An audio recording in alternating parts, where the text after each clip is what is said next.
Ini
kami bahwa hidup kami di hadapan ya Tuhan.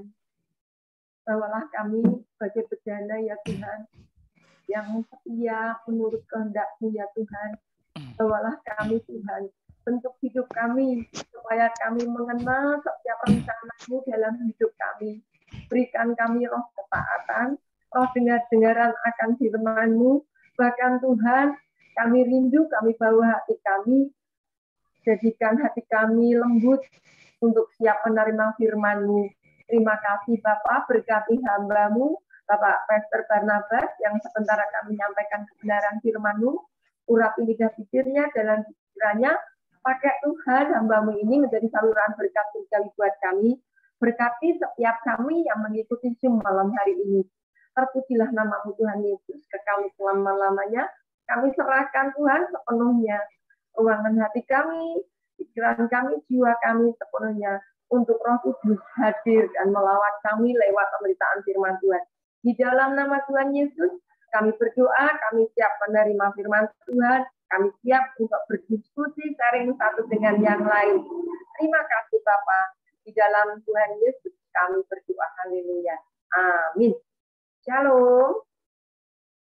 Shalom. Mari waktu kami serahkan Mbak Hana atau langsung ke Bapak Barnabas. Ya, silakan Bapak Barnabas. Ya. Baik Bapak Ibu, selamat malam. Ya, pertama-tama saya mengucapkan terima kasih kepada Bapak Pendeta Petrus dan juga kepada Ibu Hana dan juga pengurus yang ada di Zoom ini. Nah, malam ini Bapak Ibu kita akan belajar tentang apa yang namanya dimensi keinginan. Saya akan melayani selama 3 kali berturut-turut, ya. Jumat malam ini saya akan menyampaikan topik tentang dimensi keinginan. Lalu Jumat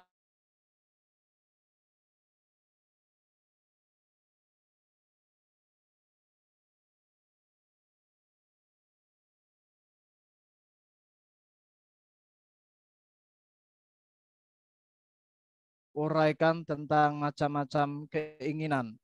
Dan Jumat depannya lagi tanggal 27 saya akan menyampaikan tema tentang bahayanya sebuah keinginan. Ya, jadi saya mohon Bapak Ibu yang ikut Zoom ini jangan sampai terlewatkan karena materi ini berkesinambungan ya tentang dimensi keinginan, macam-macam keinginan dan bahayanya sebuah keinginan. Nah, mari Bapak Ibu, malam ini kita akan fokus membahas tentang dimensi keinginan. Baik, izinkan saya, Bapak Petrus atau mungkin Ibu Hana, bisa saya share screen? Bisa dijadikan saya co-host atau?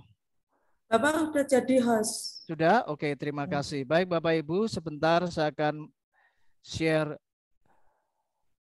materi yang ingin saya bahas malam hari ini.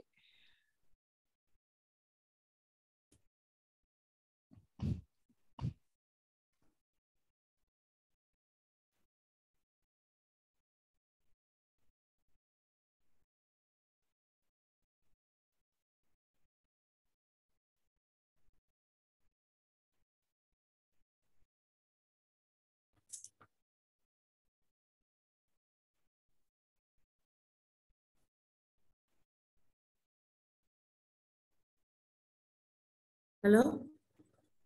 Kok suaranya nggak ada? Oh. Baik Bapak Ibu, malam hari ini kita akan bersama-sama belajar tentang dimensi keinginan. Silakan Bapak Ibu bisa siapkan catatan atau mungkin Anda bisa screenshot materi ini ya, supaya nanti seusai ibadah Bible Study ini Bapak Ibu bisa mereview kembali atau mengulang kembali ya. Nah, Bapak Ibu mari kita akan belajar tentang dimensi keinginan ini. Kita akan mengawalinya dalam konteks di ayat Roma pasal 6 ayat 12 sampai 13. Ini yang akan saya kupas dalam materi dimensi keinginan. Sebab itu, hendaklah dosa jangan berkuasa lagi di dalam tubuhmu yang fana. Supaya kamu, perhatikan baik-baik Bapak Ibu, apa yang Rasul Paulus katakan, supaya kamu jangan lagi menuruti keinginannya. Dan janganlah kamu menyerahkan anggota-anggota tubuhmu kepada dosa untuk dipakai sebagai senjata kelaliman. Tetapi serahkanlah dirimu kepada Allah sebagai orang-orang yang dahulu mati, tetapi yang sekarang hidup. Dan serahkanlah anggota-anggota tubuhmu kepada Allah untuk menjadi senjata-senjata kebenaran. Nah Bapak Ibu, di dalam ayat ini kita tahu bahwa sebenarnya oleh anugerah Tuhan, kita ini mendapatkan pengampunan dosa. Katakan amin. Oleh karena kasih karunia Allah, maka saya dan Bapak Ibu hari ini kita ada semua karena karya salib Tuhan Yesus 2000 tahun yang lalu. Sehingga hari ini kita boleh menjadi orang-orang yang dibenarkan. Amin. Orang-orang yang diampuni, katakan amin. Kita telah diselamatkan oleh Allah.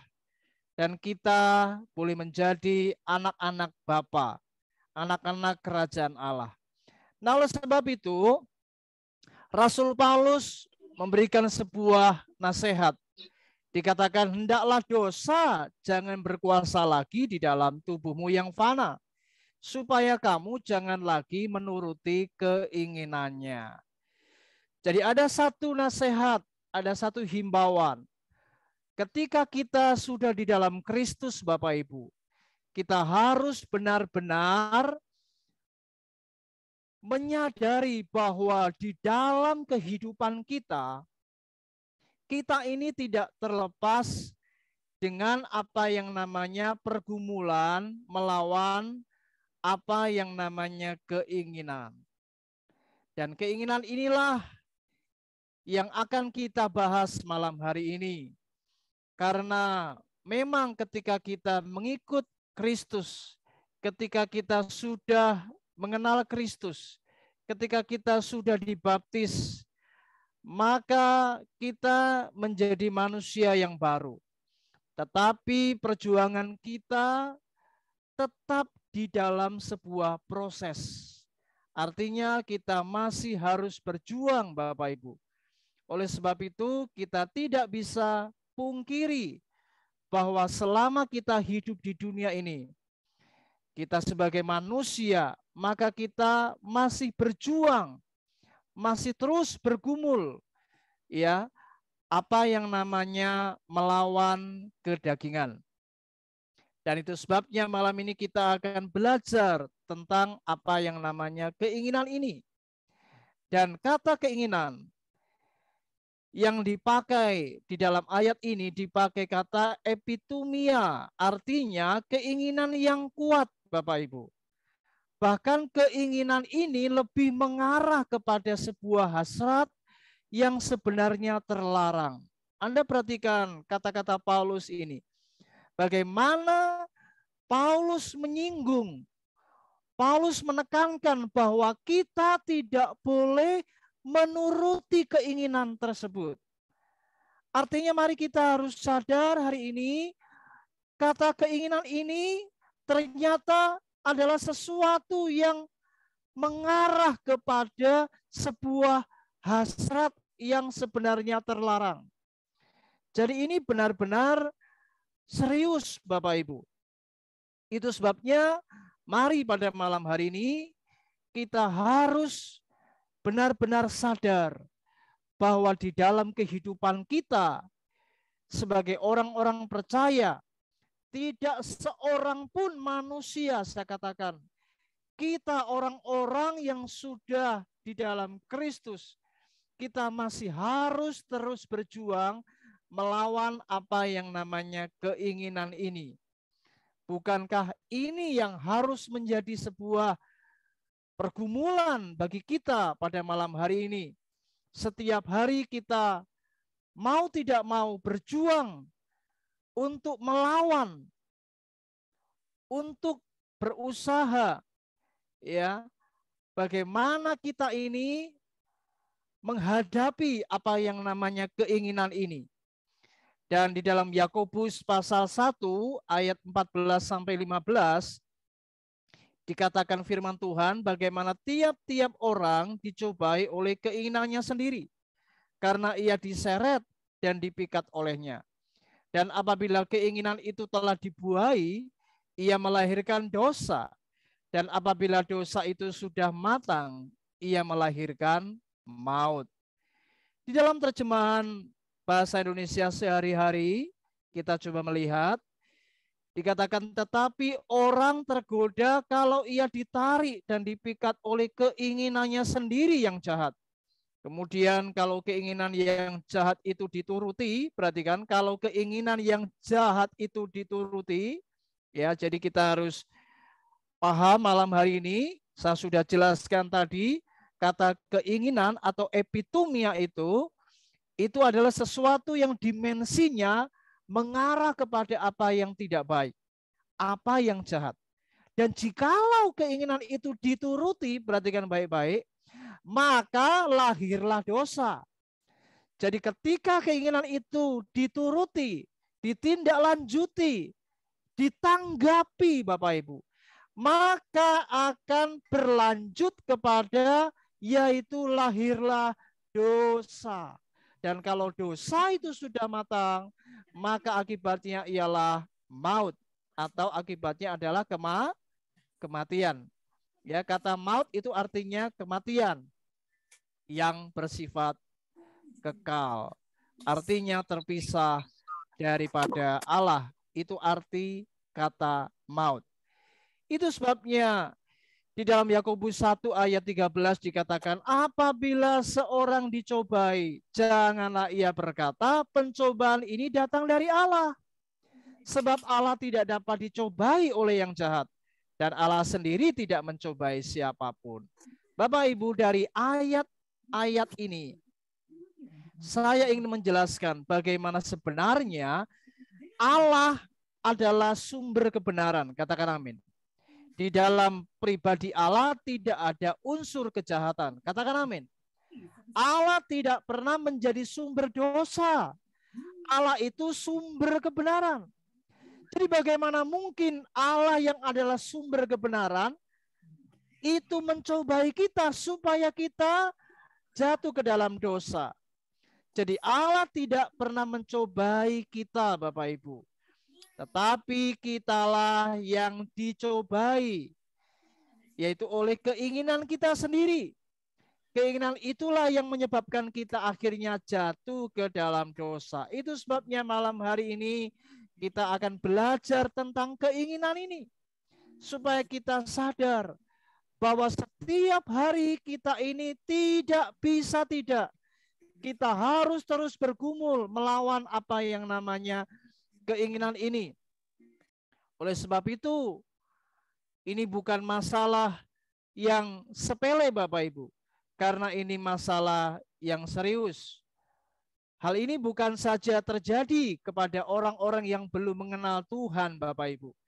Tetapi kita perlu hari ini membuka mata bahwa sampai hari ini kita banyak mendengar kabar-kabar bahwa orang-orang yang sudah di dalam Tuhan pun jatuh di dalam dosa. Mereka jatuh karena menuruti keinginan tadi. Sehingga kita tahu para pemimpin-pemimpin gereja, ada banyak yang sudah tumbang. Ada banyak yang akhirnya jatuh Bapak Ibu di dalam pelayanan. Dan ini menjadi sebuah bukti nyata bahwa ternyata berbicara keinginan itu bukan masalah sepele. Katakan amin. Masalah keinginan ini serius. Hari ini saya mau mengajak setiap kita. Mari buka mata lebar-lebar. Buka pikiran kita baik-baik. Bahwa kita memang selama ada di dunia, kita masih harus terus berjuang melawan apa yang namanya keinginan. Ya, dan itu sebabnya di dalam Yakobus pasal 1 ayat 13 tadi dikatakan, di dalam terjemahan bahasa Indonesia sehari-hari dikatakan, kalau seseorang tergoda oleh cobaan yang semacam itu, janganlah ia berkata, godaan ini datang dari Allah. Sebab Allah tidak dapat tergoda oleh kejahatan. Katakan amin. Allah itu maha kudus. Allah itu suci. Allah tidak mungkin ternodai oleh kejahatan. Dan dia tidak menggoda siapapun. Nah, oleh sebab itu mari Bapak Ibu, ada musuh yang tidak kita sadari. Dan itu adalah berbicara tentang apa yang namanya keinginan. Nah, oleh sebab itu Bapak Ibu, kalau kita hari ini sudah mengerti, memahami bahwa ternyata dimensi keinginan ini benar-benar serius. Ini benar-benar tidak bisa kita anggap sepele. Oleh sebab itu, mari Bapak Ibu, setiap kita siapapun, mari kita harus hari ini berpikir, lalu apa yang harus kita lakukan menghadapi keinginan ini? Ya, apakah Bapak Ibu seorang pendeta, gembala sidang, jemaat, majelis gereja, pelayan Tuhan, siapapun kita, mari hari ini kita duduk bersama-sama malam ini, merenungkan tema ini baik-baik, dan mari kita harus hari ini belajar apa yang harus kita lakukan ketika kita memahami tentang apa yang namanya keinginan ini. Ternyata ini mengarah kepada sesuatu yang sifatnya jahat. Dan itu mengarah kepada hal-hal yang sebenarnya dilarang oleh Tuhan. Apa yang sebenarnya di luar kehendak Allah. Nah, apa yang harus kita lakukan? Saya akan secara cepat saja akan saya sampaikan 3 poin hari ini. Yang pertama, mari kita harus paham. Kalau kita hari ini sudah mengerti apa yang namanya epitomia tadi atau keinginan tadi, maka yang pertama catat baik-baik, keinginan harus dikendalikan. Katakan amin Bapak Ibu. Mari Anda bisa tulis di kolom chat yang Anda meresponi. Ya, saya ajak Bapak Ibu hari ini aktif, tolong bisa ketik di kolom chat. Katakan amin ya. Jadi mari Bapak Ibu, ini yang pertama, keinginan harus dikendalikan. Dikatakan di dalam 1 Petrus 1 ayat 14 sampai 16. Hiduplah sebagai anak-anak yang taat. Firman Tuhan dengan jelas memberikan sebuah pernyataan malam hari ini. Bahwa kita harus jadi anak-anak yang taat. Artinya apa? Jangan turuti hawa nafsu yang menguasai kamu pada waktu kebodohanmu. Ya, tetapi hendaklah kamu menjadi kudus di dalam seluruh hidupmu, sama seperti Dia yang kudus, yang telah memanggil kamu. Sebab ada tertulis, kuduslah kamu, maka sebab aku kudus. Ingat Bapak Ibu, Tuhan menghendaki kita menjadi manusia yang baru, manusia yang sudah diubahkan. Bagaimana kita harus meninggalkan tabiat dosa. Kita harus mulai detik ini ada sebuah keputusan dan komitmen. Ya, kalau mungkin hari-hari yang lampau Bapak Ibu pernah jatuh di dalam pencobaan. Anda mungkin pernah jatuh di dalam dosa. Inilah yang namanya pergumulan sebagai orang Kristen. Kita memang masih terus mengalami sebuah proses di mana kita makin hari makin disempurnakan. Tetapi mari Alkitab dengan jelas tadi berkata, apakah lalu kita bertekun di dalam dosa? Paulus berkata, tidak bisa. Sekali-kali tidak. Ya, ketika kita menerima kasih karunia Allah, kita tidak bisa lagi bermain-main dengan dosa. Kita harus hari ini mengambil sebuah keputusan. Keinginan itu harus dikendalikan. Katakan amin. Harus dikontrol. Kita harus benar-benar meminta pertolongan Roh Kudus. Bapak Ibu, kita tidak bisa mengandalkan kekuatan kita. Mari hari ini kita sadar, kita butuh apa yang namanya parakletos. Parakletos adalah pribadi yang diutus untuk ada di sisi kita, ya, yaitu Roh Kudus yang akan menolong kita, memampukan kita untuk kita bisa melawan akan keinginan ini. Dan yang pertama yaitu kita akan bisa mengendalikan hawa nafsu ini. Baik, inilah yang pertama. Yang kedua, Bapak Ibu, keinginan bukan saja harus dikendalikan, tapi yang kedua, keinginan itu harus diwaspadai. Di dalam Matius pasal 26 ayat 41, penulis Injil Matius menyampaikan akan ayat ini bagaimana Yesus pada waktu itu bergumul di Taman Getsemani. Di malam itu Yesus berkata, berjaga-jagalah dan berdoalah supaya kamu, perhatikan, jangan jatuh ke dalam pencobaan. Roh memang penurut, perhatikan, tetapi daging apa Bapak Ibu? Lemah. Kita harus menyadari ini. Roh memang penurut, tapi daging pada hakikatnya adalah lemah. Jadi kita harus waspada setiap hari, 24 jam kita harus waspada. Karena setiap hari kita akan berhadapan, perhatikan, dengan apa yang namanya pencobaan. Kata perasmos, ya, pencobaan itu dalam bahasa aslinya yaitu perasmos.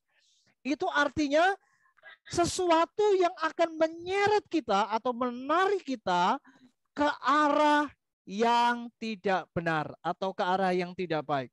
Itulah sebabnya pencobaan selalu berorientasi untuk menjatuhkan. Katakan amin. Ya. Artinya kita sadar betul memang pencobaan itu harus diwaspadai karena ini menyeret kita ke arah yang tidak baik. Menyeret kita ke arah yang tidak benar dan sifatnya itu menjatuhkan. Perhatikan baik-baik. Itu sebabnya dikatakan berjaga-jagalah, waspada. Ya, 24 jam kita harus waspada. Dan kita butuh pertolongan Roh Kudus agar kita selalu berjaga-jaga, dan itu sebabnya kita harus berdoa Bapak Ibu. Ya, doa akan memberi kita kekuatan.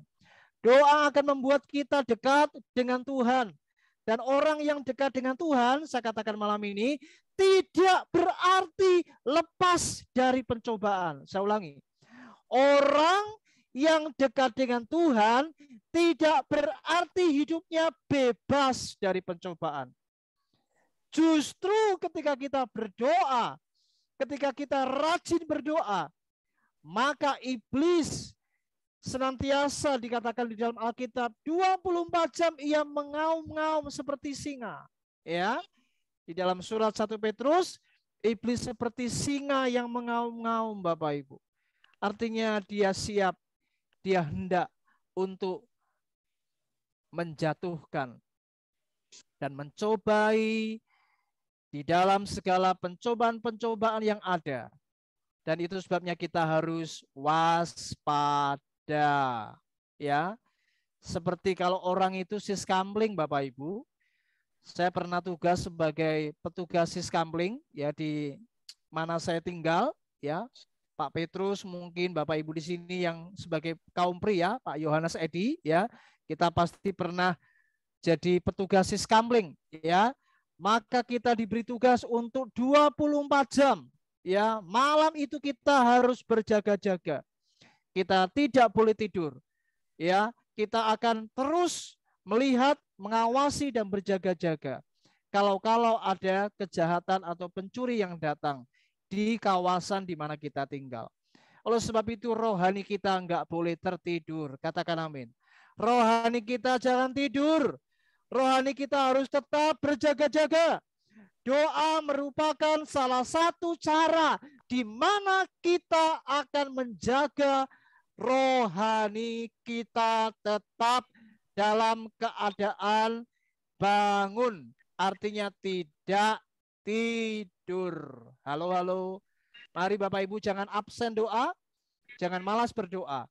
Karena kita butuh kekuatan Tuhan. Doa adalah sebuah kesadaran di mana kita butuh kekuatan Allah. Kita butuh ya apa yang namanya pertolongan Roh Kudus. Supaya kita dimampukan untuk waspada. Nah, yang ketiga Bapak Ibu, catat ini baik-baik. Keinginan itu harus dikendalikan. Yang kedua, keinginan harus diwaspadai. Yang ketiga, perhatikan, keinginan harus dipangkas. Ya, kata dipangkas ini perhatikan di dalam Galatia pasal 5 ayat 24. Barang siapa menjadi milik Kristus Yesus, ia telah menyalibkan daging dengan segala hawa nafsu dan keinginannya. Perhatikan, Rasul Paulus dengan jelas menekankan ia telah menyalibkan. Jadi kalau kita sudah jadi milik Kristus, maka kita seharusnya telah menyalibkan daging. Menyalibkan hawa nafsu, menyalibkan keinginan. Artinya kita harus memangkas ya habis akan apa yang namanya keinginan. Dan di dalam Kolose pasal 3 ayat 5 dikatakan karena itu matikanlah dalam dirimu segala sesuatu yang duniawi, yaitu percabulan, kenajisan, hawa nafsu, nafsu jahat, dan juga keserakahan. Dan yang sama dengan penyembahan berhala. Kata matikanlah dipakai kata yang artinya adalah membunuh atau mematikan. Dengan kata lain kita tidak boleh lagi melakukan hal-hal yang ditulis oleh Rasul Paulus di dalam Kolose 3 ayat yang kelima ini. Dengan kata lain kita harus memangkas ya apa yang namanya hawa nafsu, apa yang namanya keinginan Bapak Ibu. Oleh sebab itu Bapak Ibu, mari malam hari ini kita tidak bisa menghindari, kita tidak bisa lari Bapak Ibu dari apa yang namanya dimensi keinginan ini. Dan oleh sebab itu, mari malam hari ini kita sudah belajar bagaimana keinginan itu adalah epitomia. Berbicara tentang perkara-perkara yang menarik kita, menyeret kita, ya, mencoba untuk memikat kita ke arah yang terlarang, area yang forbidden, area yang tidak sebetulnya dilanggar. Ya, itu larangan, jangan dilanggar. Tapi kalau kita tidak waspada, kita tidak berjaga-jaga, maka kita tidak akan bisa mengendalikan lagi. Dan keinginan itu akan lari cepat dan akan menyeret kita masuk. Dan ketika itu dibuahi, perhatikan tadi ayat firman Tuhan, menjadi dosa. Ya, dan dosa itu matang, maka melahirkan apa yang namanya maut. Dan itu sebabnya mari hari ini kita harus sadar, keinginan itu harus dikendalikan, keinginan itu harus diwaspadai, dan keinginan itu harus dipangkas. Kiranya renungan atau khotbah malam hari ini saya usai, ya, saya selesaikan sampai di sini. Dan topik kita malam ini memang sampai hanya membahas tentang perkara ini. Dan minggu depan saya akan kupas lebih dalam tentang macam-macam keinginan itu seperti apa. Ya, jadi malam ini kita sudah selesaikan di seri yang pertama ini, yaitu tentang dimensi keinginan. Baiklah, waktu selanjutnya saya serahkan kepada Bapak Petrus atau kepada Ibu Hana selaku moderator. Tuhan Yesus memberkati kita. Mari kita berdoa terlebih dahulu. Bapak Ibu, kita tundukkan kepala, kita berdoa. Bapak, terima kasih buat malam hari ini, kami sungguh bersyukur Tuhan sudah membukakan kami rahasia firman-Mu, agar kami menyadari bagaimana di dalam kehidupan kami sebagai orang percaya, siapapun kami akan menghadapi apa yang namanya pergumulan setiap hari. Bagaimana di dalam kehidupan kami harus terus bergumul dan berjuang melawan apa yang namanya keinginan di dalam hidup kami. Dan itu yang harus kami kendalikan. Itu yang harus kami waspadai. Dan hal itulah yang harus kami pangkas, kami matikan dalam hidup kami. Supaya kami hidup di dalam kebenaran, kami hidup kudus, dan kami membawa hidup kami menjadi persembahan yang kudus, yang berkenan di hadapan Allah, sehingga kami boleh menjadi orang-orang yang menyukakan hati Tuhan, dan hidup kami boleh menjadi berkat. Terima kasih Bapa. Inilah hamba-Mu, dan kami percaya malam hari ini setiap kami yang hadir, kami semua diberkati oleh Tuhan. Mari yang percaya dan diberkati, katakan bersama-sama, amin. Puji Tuhan. Saya serahkan kepada Bapak Ibu, moderator atau Pak Petrus.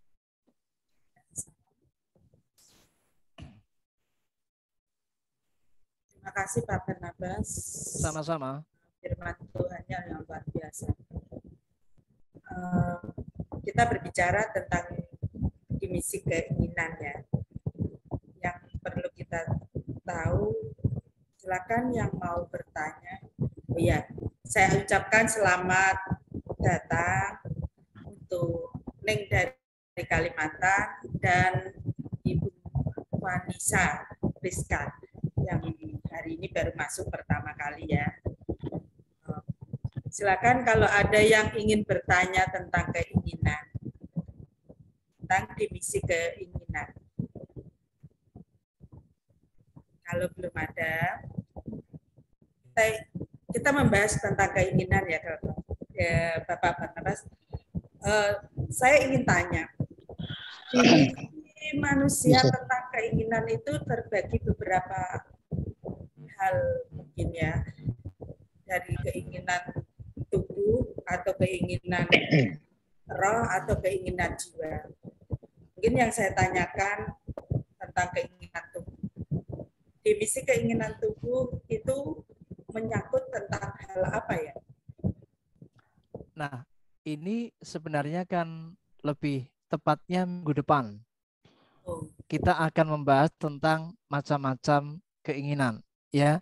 Jadi saya tidak akan mengupas malam hari ini. Tolong itu pertanyaan disimpan dulu. Ya, pastinya minggu depan kita akan membahas lebih dalam tentang dimensi macam-macam keinginan itu seperti apa, ya. Nah, jadi itu mungkin minggu depan saja Bu Hana. Ya, demikian. Saya masih bisa simpan untuk minggu depan. Silakan. Baik, disimpan dulu, nggak apa-apa. Oh ya, Bu Maria, silakan. Terima kasih. Selamat jumpa kembali lagi dalam yaitu kegiatan kita atau acara malam ini. Ya, firman Tuhan yang begitu indah yang sudah kita dengarkan yang telah dibahas oleh hambanya. Nah, di sini saya ingin bertanya, kira-kira karena di situ sudah dijelaskan ada 3 hal, itu keinginan harus dikendalikan, keinginan harus diwaspadai, dan harus dipangkas. Ya, di sini kira-kira langkah apa yang bisa kita tempuh, ya, yang bisa ditempuh oleh kita untuk membawa keluar, yaitu dari tempat yang kotor bagi orang-orang yang tinggal di lokalisasi. Ya, boleh Pak Barnabas untuk langsung menanggapi. Ya, Bu Maria siapa tadi? Sebentar, maaf. Namanya lagi saya cari ini, kok tidak ada, mana ya? Maria Gadek. Maria mana? Sebentar, kok tidak ada di layar saya? Kok tidak muncul ya, Bu Maria? Mana nih, sebentar. Bu Mawarwati, Bu Lydia Lalang, Bu Maria, kok tidak muncul ya? Oh, maaf, di sebelah kiri saya ternyata. Bu Maria Kendek, ya. Oke, baik Bu Maria, terima kasih buat pertanyaannya. Namun saya ingin bertanya terlebih dahulu. Ini memang lebih menjurus atau lebih fokus kepada suatu area lokalisasi ya. Iya. Betul ya Ibu. Nah, yang saya tanyakan ini, pertanyaan Ibu ini menyangkut secara universal atau hanya orang-orang yang Kristen yang ada di lokalisasi? Karena kan bicara lokalisasi ini kan, maaf kata ya, karena tidak semua pekerja seks itu adalah non-Kristen. Ya, karena juga ada pekerja-pekerja seks, mereka justru adalah anak Tuhan juga. Ya. Ya, kenapa saya bisa tahu? Ya karena ada kesaksian-kesaksian bagaimana ada anak-anak Tuhan yang dulunya ada di lembah hitam, ya mereka maaf kata menjadi pelacur, kemudian Tuhan jamah dan dia bertobat dan dia keluar dari lembah hitam itu. Jadi disitulah saya akhirnya menyimpulkan bagaimana ternyata yang kerja sebagai ya istilahnya orang-orang yang ada di lokalisasi ya atau pekerja seks komersial ini itu ternyata ada yang Kristen Bapak Ibu. Maaf ya, jadi ini nyata loh, ini bukan fiktif, ini nyata Bapak Ibu. Nah Bu Maria, mungkin pertanyaannya lebih jelas lagi tolong. Jelaskannya untuk orang Kristen dulu. Gimana Bu Maria? Ya, maksud saya tadi itu secara universal, artinya secara yaitu tergabungnya dengan orang-orang yang ada di sana. Karena kami kan punya pelayanan juga, sempat ke lokalisasi, jadi memang kami dapatkan juga ada yang beragama Muslim dan Kristen. Jadi kira-kira langkah apa yang bisa ditempuh oleh kita untuk membawa mereka keluar dari tempat yang kotor itu? Ya kita katakan kotor ya karena ya itulah tempat yang seharusnya mereka tidak boleh yaitu masuk di situ, tetapi karena mungkin dari ada yaitu hal-hal yang tidak bisa mereka atasi atau yaitu tidak waspadai, akhirnya mereka yaitu bisa ada di tempat itu. Nah, ini pertanyaan kan lebih jelas Bu Hana ya. Jadi ini lebih jelas, lebih clear ya. Terima kasih Bu Maria, saya hargai pelayanan beliau dan saya doakan Ibu makin diurapi dan dipakai Tuhan untuk menangkan jiwa ya. Luar biasa. Nah, mari Bapak Ibu kita akan bahas pertanyaan ini bagus sekali. Jadi bagaimana atau langkah-langkah apa yang kita harus tempuh ketika kita ada di dalam pelayanan ya, melayani jiwa-jiwa yang ada di lokalisasi ya. Dan bagaimana kita bisa membawa mereka agar mereka mengenali bahwa keinginan itu harus dikendalikan, diwaspadai, dan dipangkas. Yang pertama, Ibu Maria, kita menghadapi sebuah realita bahwa kita menghadapi orang-orang yang non-Kristen dan juga yang Kristen tentunya. Maka dari itu kita harus menyeberangkan apa yang namanya kebenaran firman Tuhan. Ini mutlak. Kita sebagai pelayan Tuhan, maka kita tidak bisa tidak untuk menyeberangkan firman Tuhan. Ini langkah pertama. Kita harus memberi apa yang namanya pengajaran. Karena firman Tuhan mengajar kita apa? ajarlah mereka, ya. Di dalam Matius pasal yang ke-28, ya. Tuhan berkata apa? Ya, ajarkanlah mereka. Jadi kita harus memuridkan. Ya. Kata murid atau matetes ini artinya orang yang akan menjadi pengikut Kristus. Itu sebabnya kita harus memuridkan mereka, Bapak Ibu. Ya. Jadi kita harus memiliki hati yang limpah dengan kasih Kristus. Dan saya percaya ketika Ibu Maria berdoa sungguh-sungguh ya untuk memulai pelayanan ini harus doa dulu, karena kita benar-benar ada di sebuah area gelap. Kita sedang ada di sebuah kawasan di mana roh jahat, ya roh perzinahan, percabulan ada di area lokalisasi. Ini namanya pemetaan dimensi di dalam dunia roh, Bapak Ibu, di mana kita harus sadar kita sedang berperang dengan area kejahatan. Nah, maka yang pertama kita harus berdoa sebelum memulai pelayanan. Yang kedua, kita harus menyeberangkan firman Tuhan. Kita harus memuridkan mereka, bukakan rahasia kebenaran firman Tuhan.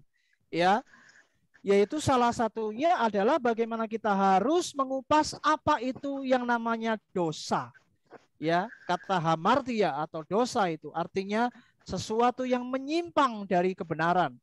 Nah, kita harus membuka dahulu tentang materi dosa itu apa akibat dosa, lalu bagaimana dosa itu berkuasa, ya, dan menguasai manusia yang belum mengenal Kristus. Itu sebabnya mereka selalu dijebak, selalu ada di area dosa, dan selalu berbuat dosa dan berbuat dosa. Yang ketiga, lalu kita harus menyeberangkan bahwa kita tidak bisa hidup dengan kekuatan kita. Karena kekuatan kita ini tidak akan mungkin bisa melawan dosa. Ya, karena keinginan kita pinginnya hidup benar. Tapi malah apa yang jahat kita lakukan. Itu bukti bahwa kita tidak sempurna di dalam melakukan apa yang namanya hukum Taurat. Ya, hukum Taurat justru membawa kita kepada kematian. Artinya kepada dosa itu sendiri. Rasul Paulus sendiri juga berkata, celaka aku ini. Ya, artinya kita tidak bisa memungkiri bahwa kita ini manusia yang penuh dengan kelemahan. Ya, kita butuh pertolongan Roh Kudus. Ya, itu sebabnya kita harus mengambil langkah-langkah di mana kita menyeberangkan kebenaran firman Tuhan, ya, supaya mereka sadar bahwa dosa ini membawa kepada kematian. Maut itu terpisah dari Allah.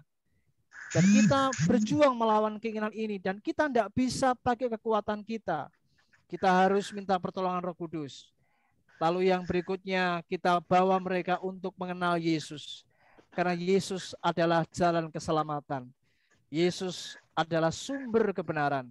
Yesus yang akan mengubah kita dari kehidupan yang lama menjadi kehidupan yang baru. Dan ketika kita bisa menyeberangkan Injil ini, dan kita bawa di dalam doa, sungguh-sungguh ketika kita melayani di lokalisasi itu, saya percaya Ibu Maria, maka ketika kita menyampaikan kebenaran, Roh Kudus menyertai kita. Dan Tuhan pasti akan memberkati pelayanan Ibu Maria. Ya, mungkin dari 10 jiwa, mungkin hanya ketangkap 1 atau 2 dulu. Tapi cepat atau lambat, 3, 4, 5, 6 Tuhan bisa jangkau. Katakan amin. Ya. Amin. Jadi Bu Maria, saya sangat menyupport Anda. Ya, saya sangat bersemangat untuk mendoakan Ibu Maria supaya Ibu dipakai Tuhan. Itu sebabnya langkah-langkahnya demikian Ibu, secara praktis ya. Jadi kita tidak bisa pakai kekuatan kita ketika kita melayani di dalam pelayanan yang bersinggungan dengan daerah gelap ya, atau daerah kotor tadi, tanda kutip ya, maaf ya, daerah yang lembah hitam. Kita harus benar-benar menjaga diri kita ini di dalam atmosfer pengurapan Roh Allah. Ya, jangan sampai justru nanti kita juga ikut terjebak dan masuk di dalam lembah hitam. Apalagi maaf, kalau yang melayani itu pria, Bapak Ibu. Hati-hati Bapak Ibu. Mohon dengan hormat ya, para pria di sini, jangan sekali-kali Bapak Ibu tidak berdoa, ya, merasa kuat melayani di lokalisasi.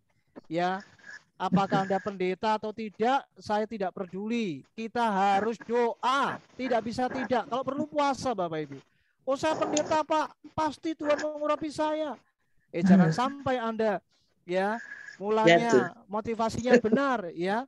Saya meeting, Pak, tapi akhirnya bukan meeting, tapi dipiting, Bapak Ibu. You know dipiting ya. Nanti bisa konsleting, ya bukan konseling tapi konsleting, Bapak Ibu. Hati-hati, makanya para pria di sini jangan sembrono, ya. Halo, halo para pria, katakan amin. Termasuk saya, katakan amin, ya. Jadi ini harus hati-hati karena ini benar-benar ya perjuangan atau pertempuran melawan area yang gelap, ya. Maaf, terutama di pulau-pulau seperti Kalimantan, maaf yang di Kalimantan, sorry ya, yang di Kalimantan, ya Kalimantan itu, aduh, itu tempat-tempat di sana itu betul-betul rohnya itu kuat sekali di area itu. Ya maaf, bukan berarti di Semarang, Jawa Tengah nggak ada, di semua kota ada, Bapak Ibu. Tetapi beberapa pulau-pulau itu menjadi tanda petik, ya, ya termasuk Kalimantan, Sulawesi, ya. Jawa Tengah ada nggak? Ada. Ya salah satunya juga Yogyakarta itu. Ya tempat wisata di sana. Waduh itu juga tempat-tempat yang sebenarnya berbahaya. Artinya di setiap tempat pasti ada yang namanya roh-roh tadi tersebut yang disampaikan Bu Maria tadi. Ya. Kira-kira itu Bu Maria boleh menjawab. Ya. Tuhan cuma memberkati kita. Ya, terima kasih atas jawabannya. Tuhan berkati. Sama-sama Ibu. Ya. Siapa yang ingin bertanya? Mari silakan. Siapa yang ingin bertanya? Satu saya lanjut lagi Pak. Silakan Pak Martin. Diamut. Iya. Ya gimana Bu Maria? Ya tadi sudah dijelaskan panjang lebar, yaitu apa yang harus kita kerjakan atau langkah-langkah apa sudah kita dengarkan. Dan bagaimana kehidupan mereka selanjutnya di hadapan Tuhan kalau mereka tinggal terus dan tidak mau memisahkan hidup mereka dari tempat yang terlarang itu. Ya, Alkitab dengan jelas sudah menggariskan bahwa orang-orang yang hidup di dalam kedagingan, ya, maka mereka tidak akan mendapatkan bagian dalam kerajaan Allah. Jadi ini sudah garis tegas dari firman Allah Bapak Ibu. Jadi siapapun ya yang hidup di dalam dosa, maka mereka akan mati di dalam dosa. Artinya mati di dalam dosanya. Dan jika mereka tidak bertobat, maka tidak ada pengampunan, Bapak Ibu. Ya, Bu Maria. Jadi apa yang terjadi? Ya, mereka akan menghadapi maut. Artinya mereka akan terpisah dari Allah. Ya, bukan berarti Allah tidak maha kasih. Ya, firman Tuhan sudah dibentangkan. Ya, apalagi sekarang ini online Bapak Ibu, semua bisa melihat YouTube, semua bisa melihat Facebook. Ya, hari ini Injil diberitakan begitu mendunia. Ya, YouTube, Zoom ini sudah menjadi sebuah ya wadah di mana berita firman disampaikan di mana-mana. Ya, tetapi ketika mereka tidak mau menanggapi firman, mereka lebih memilih untuk hidup di dalam dosa, tinggal di dalam dosa, ya, dan hidup dengan kenikmatan dosa. Maka upah dosa apa dikatakan? Maut. Maut. Ya. Jadi itu adalah bagian daripada konsekuensi orang-orang yang tidak mau bertobat, yang tidak mau mengambil keputusan untuk hidup di dalam ketaatan kepada Kristus. Maka dia akan terpisah daripada Kristus. Itu Bu Maria. Iya, terima kasih atas penjelasannya. Sama-sama Ibu. Ya, silakan. Pak Filipus ya. Oke, silakan Pak Filipus. Amut Pak Filipus. Amut. Bapak Pendeta Filipus mau bertanya? Ya. Oh, baik. Terima kasih Pak Filipus. Silakan. Ya.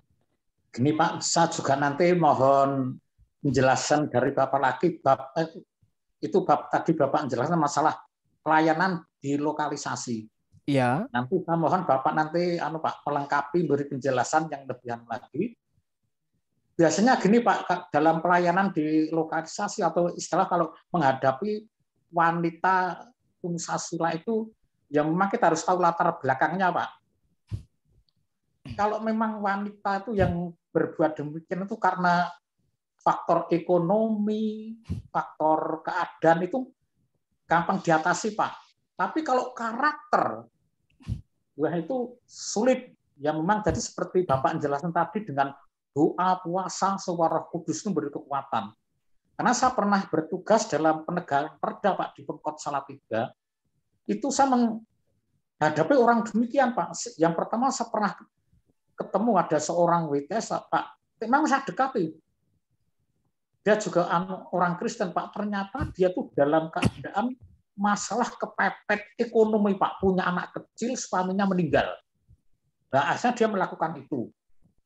Nah, biasanya dalam kami mengadakan operasi itu Pak, biasanya kami itu bekerja sama dengan dinas sosial. Nanti bagi mereka yang sudah terjaring itu dibina oleh dinas sosial, nanti ada yang dikasih pekerjaan, ada yang dulu dibantu dengan mesin jahit itu.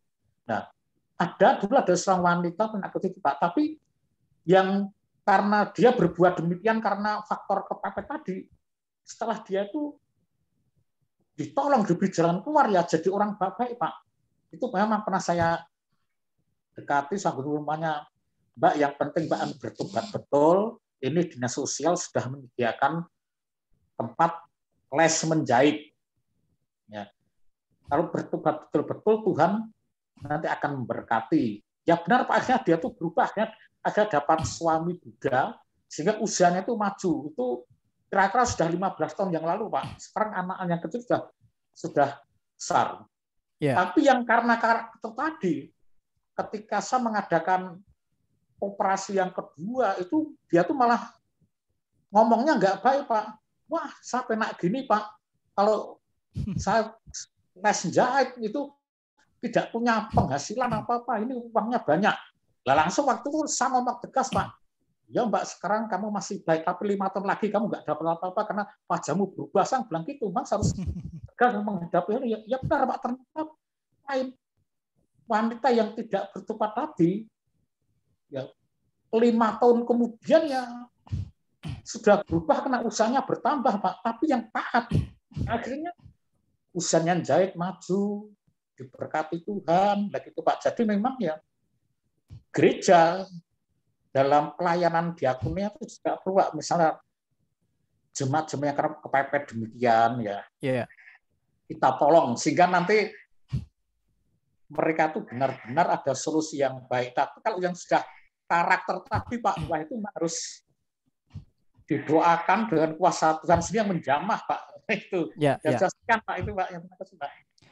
Ya, Pak Filipus, terima kasih buat sharing ya dan pengalaman pelayanannya. Memang Bapak Ibu tidak bisa dipungkiri ya, memang orang-orang yang ada di lembah hitam itu mereka memang terjebak, bisa karena pergaulan, itu satu, ya pergaulan itu pasti ya.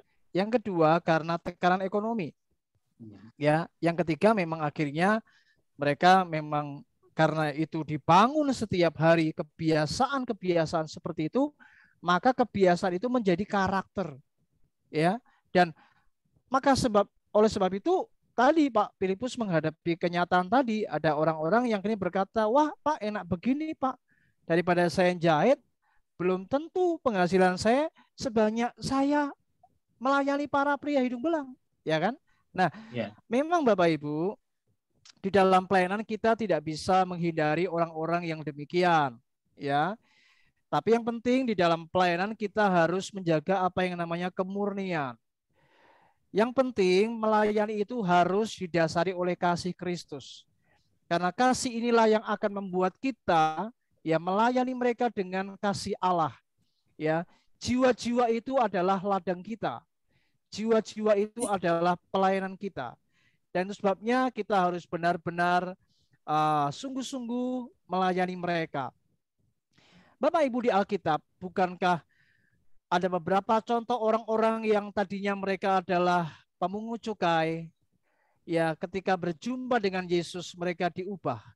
Salah satunya adalah Sakeus, kemudian Matius, ya yang akhirnya mengikut Yesus dan dia menjadi murid dan dia menulis Injil Matius. Ya, latar belakangnya adalah pemungut cukai.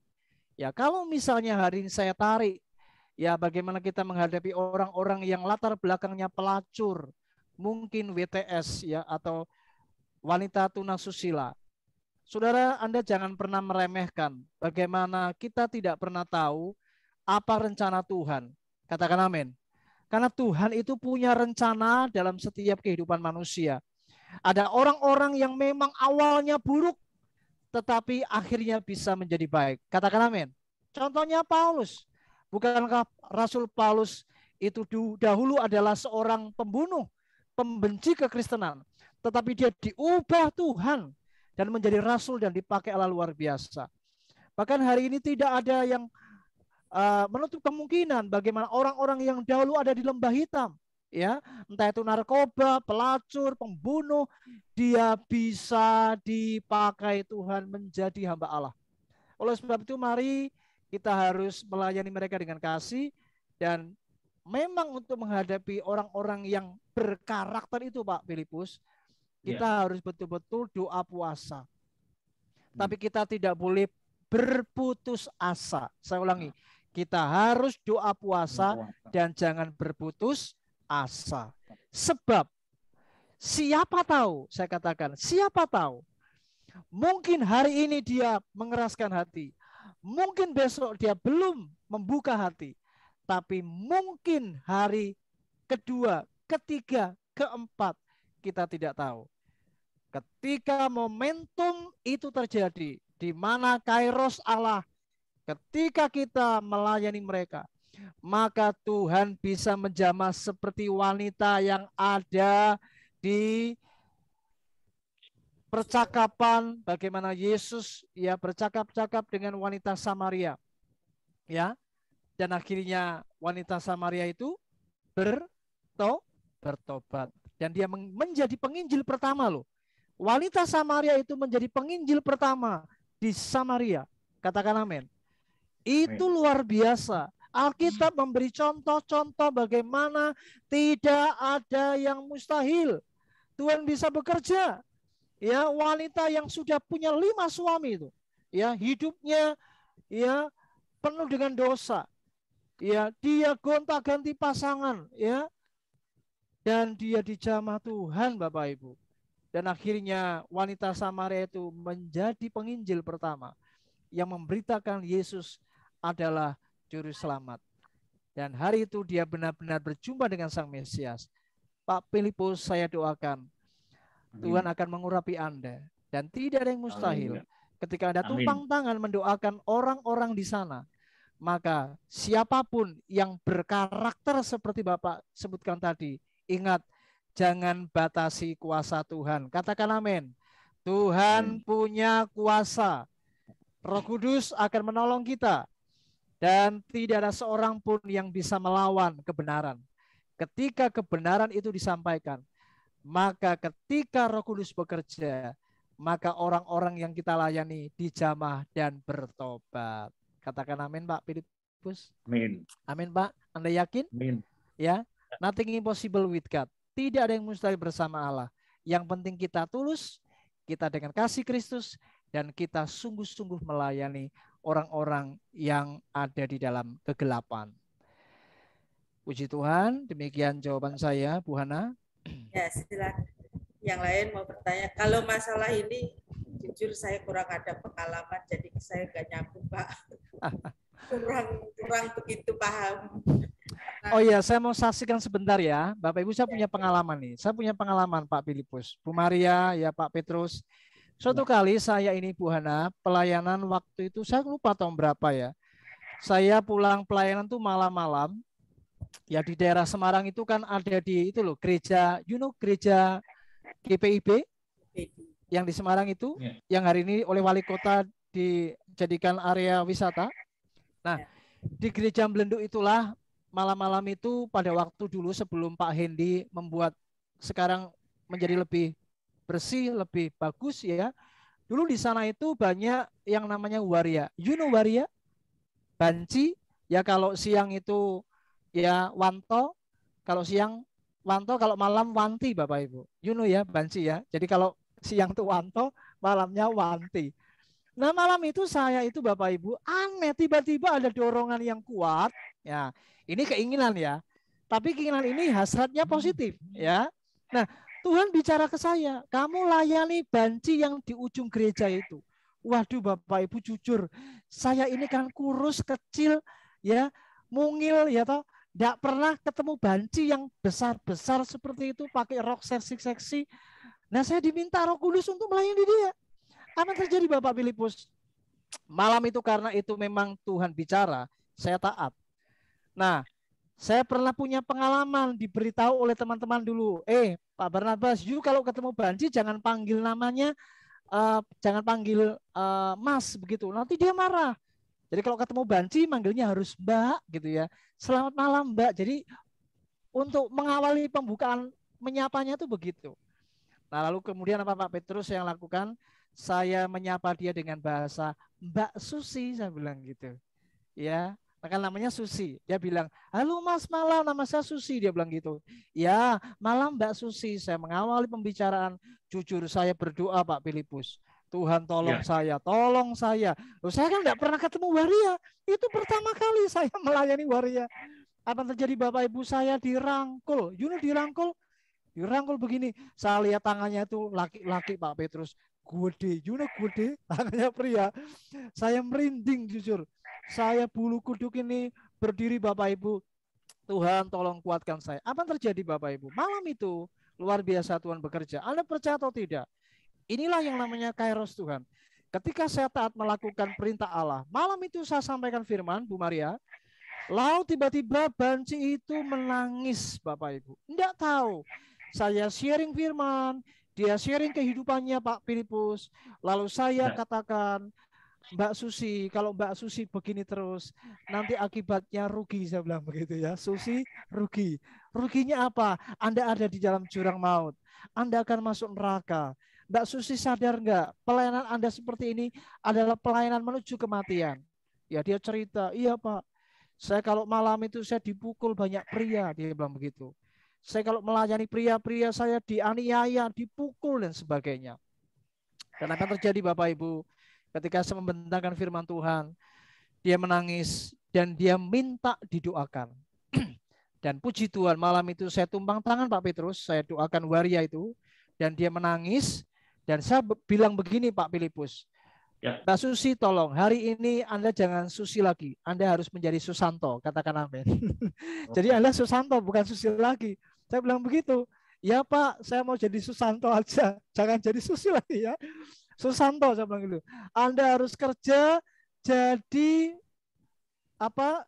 Dia pintar ini apa? Salon Bapak Ibu gunting rambut. Saya bilang, "Ya Anda ya buka salon."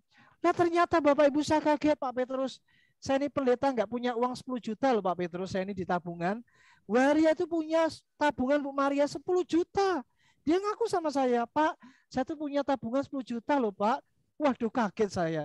Saya bilang lah kalau Mbak Susi punya tabungan 10 juta, dipakai dong untuk bekerja. Untuk pakai, ya melakukan pekerjaan yang halal, yang baik, ya yang memuliakan Tuhan. Dan hari itu dia berjanji, dia meninggalkan pekerjaan waria dan menjadi Susanto. Dan tidak mau jadi Susi lagi. Dan puji Tuhan Bapak Ibu, malam itu ketika saya melayani dia menangis, saya kasih berkat. Ya saya ada di dompet, uang sekian Bu Francisca. Saya kasih berkat, ini untuk kamu makan. Ya Pak, saya belum makan tadi malam, saya sampai hari ini belum makan. Ya udah nih, pakai untuk beli sana nasi bungkus ya. Lalu dia mengucapkan terima kasih dan hari esok selanjutnya ketika saya lewat gereja Melendu itu lagi, Mbak Susi yang saya lihat sudah tidak ada lagi. Susantonya sudah pergi, katakan amin. Sudah tidak jadi waria lagi. Tepuk tangan buat Tuhan, luar biasa. Dan ini yang namanya kairos Tuhan Pak Filipus ya. Jadi ada yang mustahil. Amin. Ada yang mustahil. Luar biasa Tuhan bekerja. Ya silakan untuk yang lain mau bertanya. Mungkin Dr. Saul mau mengomentari atau mau bertanya atau mungkin mau mencurahkan apa yang terbaik tentang keinginan. Mari Ya, Pak silakan. Saud, Dokter Ya, Saud. shalom Pak Barnabas. Shalom Pak Dokter. Ya. Saya mengikuti tadi memang masih agak sedikit bingung. Kalau saya jujur bingung banget karena nggak tahu. Bingungnya adalah memang kata dimensi ini bukan kata yang lazim dipakai sembarangan ke topik tertentu. Ya. Sehingga memang perlu digaris atau diperjelas, walaupun memang harus dipakai, dimensi keinginan itu apa, terdiri dari apa. Ya. Karena ini biasa dipakai orang misalnya dari seni rupa, dimensi 1, dimensi 2, fisika, dimensi panjang, itu ada penjelasan yang real. Tetapi karena ini dibawa dengan dimensi keinginan, ya okelah kita terima dulu gitu ya. Hanya memang saya bicara dari segi dokter dulu ya Pak Barnabas ya. Iya baik. Ya, yang Bapak paparkan ini, menurut saya sebagai seorang dokter yang biasa, harusnya minimal adalah topik kedua, bukan topik pertama, gitu ya. Karena hari Jumat depan itu bicara dimensi keinginan adalah jenis-jenis keinginan. Ya. Kenapa saya katakan begitu? Karena di topik ini Bapak sudah menyampaikan cara mengatasi keinginan, gitu ya. Udah terapi, misalnya terapi pertama keinginan harus dikendalikan. Nah, ini keinginan apa yang harus dikendalikan? Harusnya sudah ada jenis-jenisnya, gitu kan? Sehingga kalau misalnya saya bertanya, keinginan harus dikendalikan, Pak. Misal, keinginan, bagaimana mengendalikan keinginan tanpa menyebutkan jenisnya? Jadi kalau saya sebagai dokter kan, saya harus terapi, saya harus memastikan dia sakitnya apa, gitu ya. Lalu begini cara mengendalikannya, kira-kira begitu. Itu sebabnya ketika Ibu Hana tadi bertanya tentang ada keinginan tubuh, daging, dan lain-lain, nah itu topiknya depan. Tetapi dari 3 hal yang Bapak paparkan ini jelas itu mengarah keinginan, maaf nih bukan melompati dulu, itu sudah jelas mengarah keinginan daging. Karena keinginan daging harus dikendalikan, gitu ya. Atau yang berhubungan dengan dosa lah, kira-kira begitu, apapun namanya, ya. Jenis keinginan, tapi ini ujung-ujungnya dosa yang perlu harus dikendalikan supaya kita tidak jatuh dalam dosa, ya, diwaspadai atau dipangkas tadi ya, pakai Galatia 5 ayat 24. Jadi bagi saya memang agak sulit, karena kalau mau bertanya misalnya dari pendengar di sini, Pak, bagaimana mengendalikan sebuah keinginan itu tanpa menyebutkan keinginan apa? Ya, nah ini agak sulit gitu karena harus masuk ke topik kedua. Nah, jadi akhirnya nggak bisa kita mau bertanya apa begitu. Karena harus menyentuh jenis keinginan itu sendiri ketika mau dikendalikan. Ya, karena berbeda-beda kan. Nah, harus diwaspadai. Teknik mewaspadai kan beda-beda keinginan apa. Misalnya tadi sudah lari ke PSK misalnya, mana cara mewaspadainya kan itu berbeda ya dengan latar. Jadi ini yang agak sedikit menunda bagi saya, gitu ya. Nah kalau bisa saran saya sih apa yang Bapak paparkan hari ini itu harus mengikuti untuk pertemuan selanjutnya, gitu ya. Karena nanti kalau mereka bertanya, Pak, Bapak tadi menjelaskan ada keinginan A misalnya, bagaimana saya mengendalikannya? Lari ke topik ini kan gitu. Nah, jadi topik ini nggak bisa ditanya, karena kalau ditanya nanti Bapak memaparkan selesai deh sudah, gitu ya. Topik kedua hanya pengantar aja minggu depan karena kendalinya, waspadanya dan pangkasnya. Hanya ingin ditinjau kembali barangkali oleh Pak Barnabas poin yang ketiga, gitu ya. Keinginan harus dipangkas. Pakai Galatia 5 ayat 24. Karena itu udah berbeda, Pak. Mematikan sama memangkas. Kan istilah pangkas itu tidak menghabiskan sampai ke akar-akarnya. Kita motong pangkas rambut, gitu ya. Itu tidak sampai botak. Gitu. Walaupun botak, akarnya masih ada. Artinya ya, itu tidak sesuai dengan Galatia 5 ayat 24. Ya, telah mematikan. Jadi bisa dibilang telah memangkas. Karena pangkas itu bukan menuntaskan. Ya, kita memangkas rumput gitu ya untuk membentuk. Ya, jadi sebaiknya memang keinginan itu harus dimatikan. Barangkali kalau memakai Galatia 5 ayat 24 supaya nanti ada pertanyaan bagaimana Pak saya mematikan keinginan. Kira gitu. Istilah pangkasnya itu saya rasa masih kurang tepat. Kalau dari sisi saya Pak ya, karena sebagai dokter saya mengkaji dulu istilahnya. Kalau saya katakan gini, kita kan tahu yang istilahnya umum lah, sunat gitu Pak ya. Sunat itu kan memotong dan dia tidak panjang lagi. Sirkulasi kita nggak bisa bilang itu dipangkas karena itu dipotong dan tidak akan tumbuh lagi.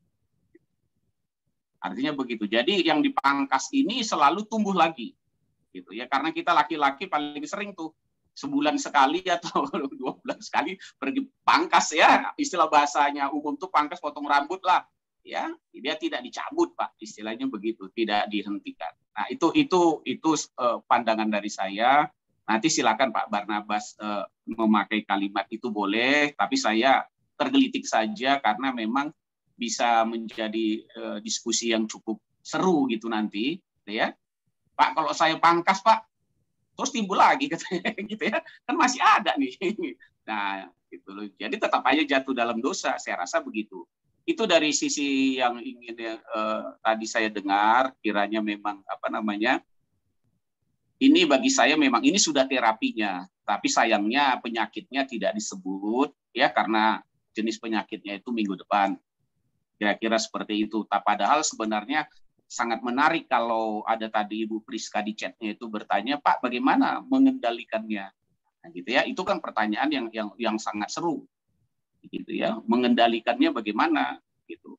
Karena memang bahasa mengendalikan ini, ya ada orang mengendalikan mobil, ya dia harus bisa menyetir, mengendalikan pesawat misalnya pakai remote, gitu ya, dan lain sebagainya. Nah itu pertanyaan yang sangat seru. Di chat Ibu Priska tadi saya lihat ada, gitu ya. Saya rasa itu dari sisi saya karena memang untuk mempertajam pertanyaan kepada Pak Barnabas, gitu ya, agak sulit saya karena akan menyentuh keinginannya Pak, gitu ya. Nanti Bapak bilang minggu depan, waduh, nanti jadi ya silakanlah, gitu ya. Saya rasa itu dari sisi saya. Tuhan Yesus memberkati. Gimana tanggapannya Pak Barnabas? Ya, saya sangat berterima kasih dengan apa yang disampaikan oleh Bapak Dr. Saud.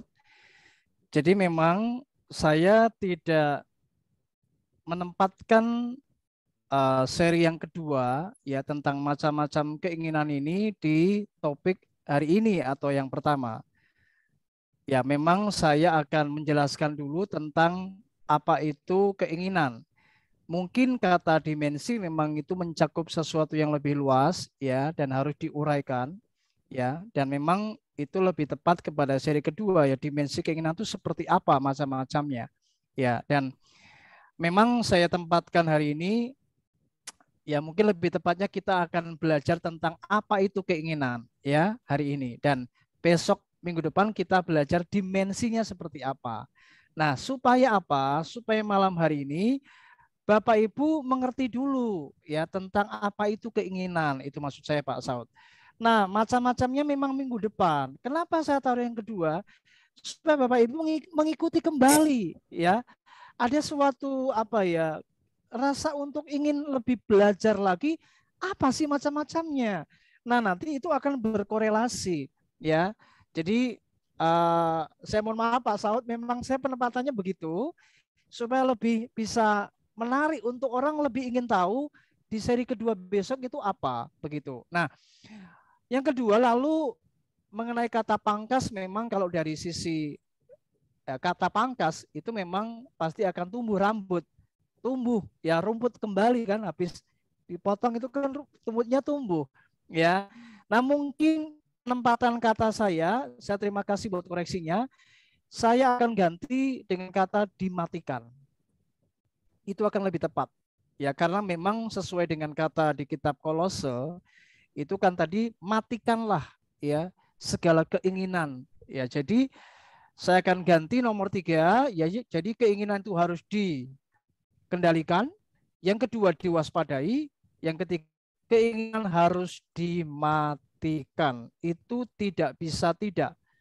Mutlak sifatnya. Kita sebagai orang Kristen memang kita harus tidak lagi hidup di dalam dosa. Ya, harus mematikan keinginan daging. Jadi terima kasih Pak Saud buat koreksinya. Terima kasih Bapak. Jadi saya akan ganti dengan kata dimatikan. Ya, meskipun kata pangkas tadi, maksud saya juga dipangkas habis sampai ke akar-akarnya. Cuman memang bisa menimbulkan sebuah ini ya pemahaman yang nanti bisa ujungnya adalah sebuah ini perdebatan nanti. Gimana tuh Pak begini-begini? Ya, jadi daripada nanti ujungnya ya menimbulkan kebingungan dan kerancuan. Jadi saya berterima kasih buat nasihat, usulan. Ya, terima kasih Bapak Dr. Saud. Saya akan ganti dengan kata dimatikan. Puji Tuhan. Nah, dari perkataan dari Bapak Saud, apakah baiknya kalau Bapak Barnabas menjelaskan apa sih keinginan itu? Gimana? Tadi kan saya sudah menjelaskan kata epitomia. Epitomia tadi ya adalah suatu hasrat di mana itu mengarah kepada sebuah area yang sebetulnya terlarang. Nah, macamnya apa? Tadi mungkin ada yang bertanya seperti itu. Saya tidak menjelaskan hari ini supaya minggu depan kita akan lebih dalam membahas itu. Ya, sehingga Pak Saud tadi bilang, waduh Pak, ini berarti membuat saya tertunda dong mau tanya. Ya memang demikian, memang harus tertunda dulu supaya besok minggu depan lebih menarik ya untuk kita belajar lebih dalam gitu ya Pak Petrus ya. Jadi terima kasih. Oke Pak Petrus, mari silakan kalau mau. Ya, mungkin bisa saya minta bicara. Moderator ini siapa dulu ini? Boleh saya minta? Pak Martin. Iya, saya. Baik Pak Martin, silakan. Begini, saya dari tadi mengamati Pak Pendeta Barnabas. Topiknya Pak, tadi sudah dikatakan Pak Dokter itu, kalau saya melihat dari topik, Bapak pakai kata dimensi itu tidak tepat. Tidak tepat. Dari sisi bahasa Indonesia yang disebut dimensi itu kan bahasa pengertian bahasa Indonesia dimensi itu adalah suatu karya seni dalam ukuran panjang, lebar, luas apa, ya kan? Sementara tadi kita debat keinginan ya. Kalau saya lebih bagus kalau Pak Barnabas saya usul bukan dimensinya, tapi pandangan firman Tuhan terhadap keinginan. Lebih tepat tadi Bapak ada pandangan Alkitab ayat-ayat itu sebagai tolak ukur ya. Dalam kita mengukur bagaimana kita bisa mengendalikan dan menjaga. Jadi lebih baik pandangan Tuhan terhadap keinginan. Keinginan pun saya tadi sudah lihat Bapak bahas itu. Dua keinginan yang terjadi di sini adalah keinginan daging dan keinginan roh. Bagaimana kita keinginan daging berarah maut. Keinginan roh, kehidupan kita. Kan ini kita bahas di sini. Jadi tadi kalau kita mau bahas tadi tinggal bagaimana mengatasi persoalan yang ada, itu pertanyaan teknis tadi. Ya tadi kan terlalu banyak waktu Bapak konsen terhadap lokalisasi. Kayaknya semua kita ini hidup mau menuju ke seksual Pak. Ya bukan keinginan seksual saja. Ambisi orang untuk membunuh orang itu juga keinginan dosa daging. Saya nggak senang Bu Hana, bisa satu kali saya rencana jahat terhadap Bu Hana pribadi. Itu keinginan jahat kan gitu. Saya keinginan politik. Hari ini saya bisa merusak hubungan seseorang dengan orang lain. Itu ambisi keinginan yang daging. Tapi keinginan roh, bagaimana dia sebagai pandangan Tuhan, dia mengayom orang datang mengenal Tuhan untuk pertobatan. Nah ini, jadi seminar malam hari ini ada satu kegalauan Pak saya. Kami mengamati, mau tanya Bapak itu dari sudut mana, kami juga bingung. Karena dimensi, bahas dengan dimensi. Itu adalah tadi Pak Dokter sudah bilang, ada ukuran volume besar. Kita cabut, dia tumbuh lagi kok. Dimensi apa yang Bapak pakai ukuran di sini? Kan nggak tahu. Ya. Tapi kalau Bapak katakan pandangan itu dari pandangan firman Tuhan, saya akui itu. Tuhan punya ukurannya dari firman-firman Tuhan yang tadi Bapak sudah kasih, itu bagus sekali. Ya kan? Apa yang masuk pada keinginan, saya berharap Bapak juga membatasi ruang lingkupnya, itu roh dan daging aja. Supaya kita mau bahas kedagingan, mau kemana-mana juga pasti. Saya tadi mau tanya Bapak, jangan ini keinginan, jangan bahas orang tunawisma atau orang pedagang seksual. Bapak pendeta pun berdagang kok. Keinginan daging, ada pendeta sekarang sudah tenar, tapi dia pingin ambisi lagi menjadi tenar, bahkan ambisi jadi presiden. Maka kita juluki dia pendeta kadrun. Kan ambisinya bukan melayani Tuhan, roh, tapi ambisi menjadi kekuasaan. Ya kan ini, kalau reformers kita bilang inilah pendeta-pendeta zaman now. Ya kan?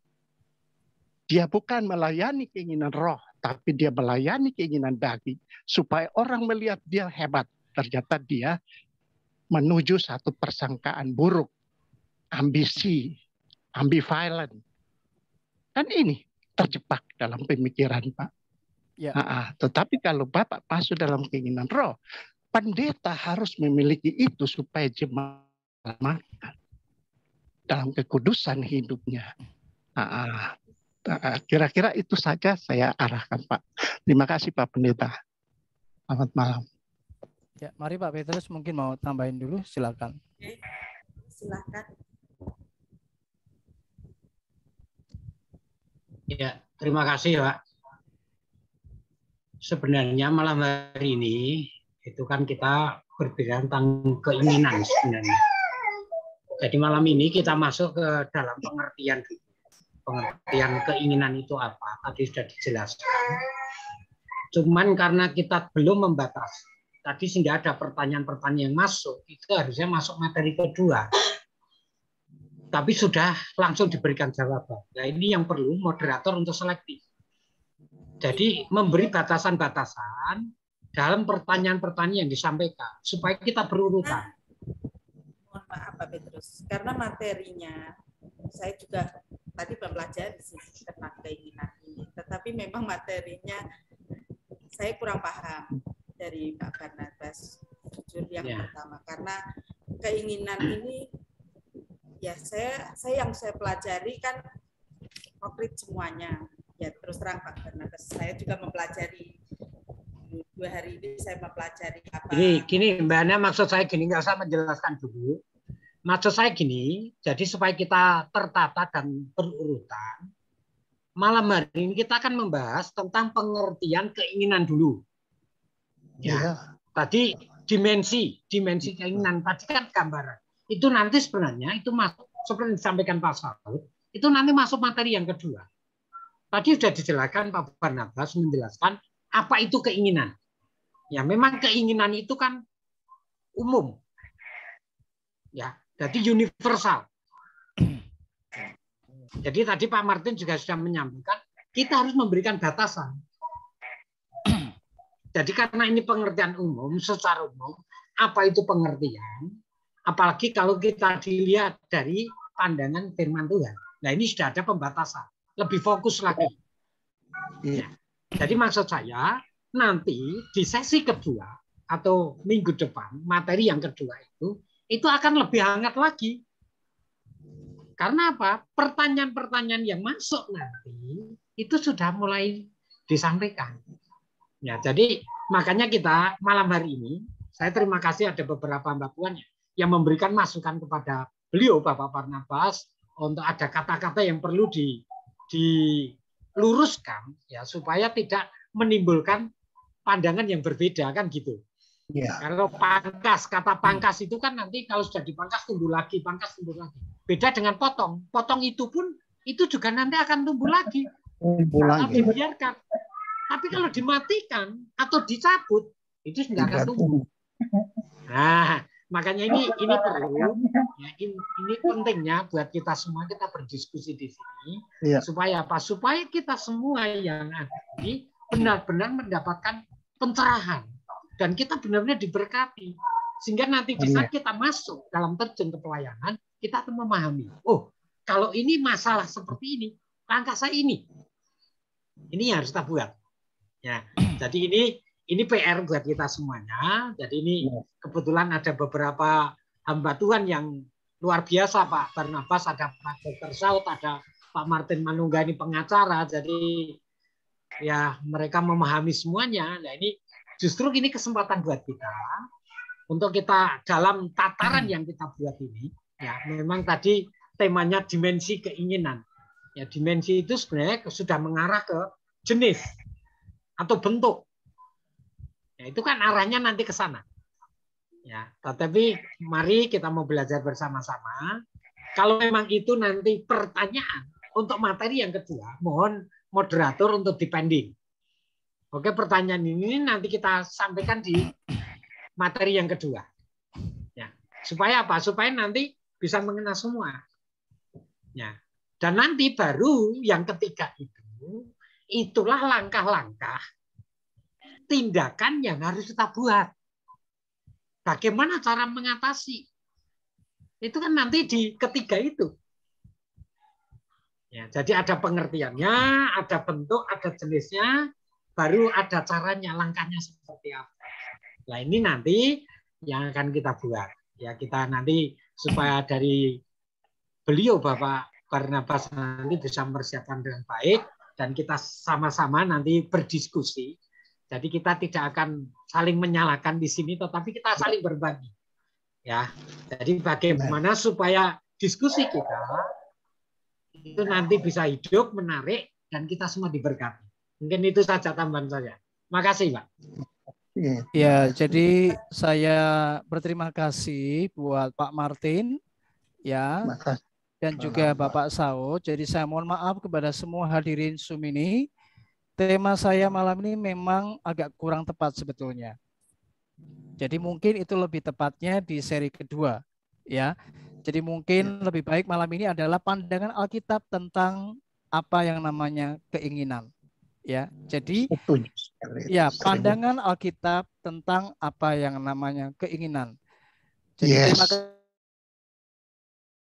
sampaikan terima kasih. Jadi saya akan revisi. Judul malam ini adalah pandangan Alkitab tentang sebuah keinginan, ya. Dan minggu depan kita akan belajar tentang dimensi keinginan. Begitu Pak Saud, ya. Nah, jadi sebetulnya Pak Martin, tadi pada awal saya ketika membahas Roma pasal 6, Bapak Ibu. Iya, saya sudah lihat baca saya sebetulnya sudah memberikan garis tegas. Saya tidak mau bicara keinginan secara universal, Bapak Ibu. Makanya ini saya sudah kasih garis tegas. Saya akan bahas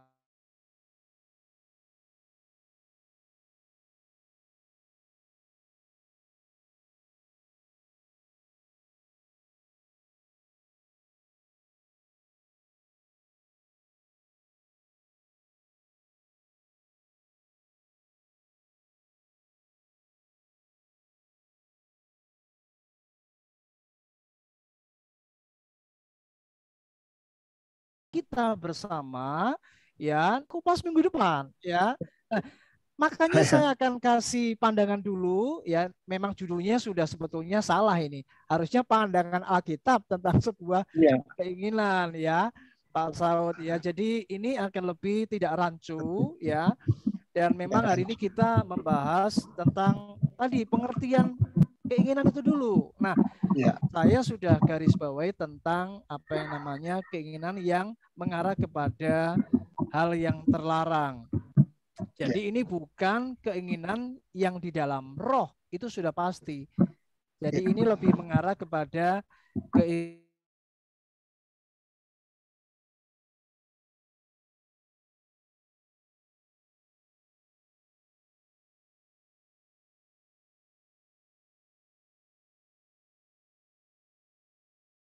kita dimensinya seperti apa, Pak. Nah, memang itu saya tempatkan di poin yang kedua supaya lebih menarik kita untuk lebih lagi memahami lebih dalam ya. Jadi hari ini tentang pandangan dulu ya, pengertian apa itu keinginan yang akan kita bahas ya, yang akan kita menjadi fokus malam hari ini. Begitu Bapak Ibu, terima kasih sekali lagi, Tuhan Yesus memberkati. Karena memang ini tadi agak sedikit salah topik sebenarnya. Saya sendiri di misi keinginan, soalnya yang saya tahu kan dari situ, jadi mohon maaf juga saya kurang memahami. Seharusnya saya mempelajari ayatnya dulu yang lebih konkret sebenarnya harusnya. Nah ini terbatasnya waktu, kita sudah sampai jam berapa Pak? Kita punya waktu. Jam 9. 9, oh ya, tinggal 4 lagi ya. Ya Close time. Kita tutup untuk doa malam ini. Saya ingin Pak Saud nanti berdoa untuk bangsa, negara kita, dan Bapak Pendeta yang membawakan firman, serta anggota JUM yang ada di sini. Saya mohon dari Pak Saud nanti mendoakan. Dan setelah itu nanti Pak Barnabas berdoa untuk JUM kita ini, supaya lebih baik lagi, lebih maju lagi, lebih bersalut lagi, dan lebih kompak lagi, gitu. Terus yang ketiga nanti doa penutup biar Pak Petrus yang berdoa. Silakan Pak Saud. Mari kita bersatu dalam doa. Bapa, di dalam nama Tuhan Yesus, terima kasih atas anugerah karunia-Mu pada kami pada hari ini.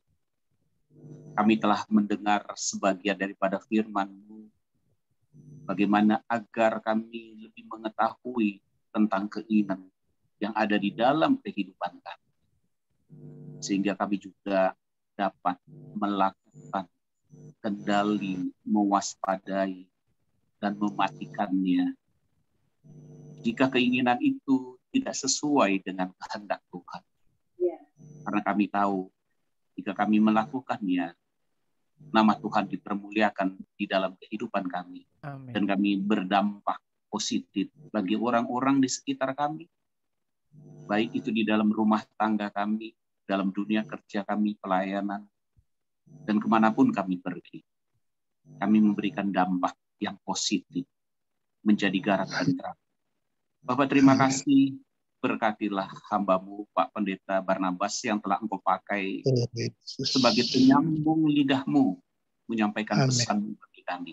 Berkati hidupnya, berkati keluarganya, pelayanannya, masa depannya, segala sesuatu kasih karunia yang Tuhan sudah berikan. Tuhan tingkatkan, Tuhan pagari, sehingga menjadi berkat dimanapun beliau berbicara, melayani sesuai dengan rencana dan kehendak-Mu. Amin. Kami memberkati semua para hamba-hamba Tuhan yang hadir di dalam pertemuan pada malam hari ini. Engkau memberkati mereka ya Tuhan.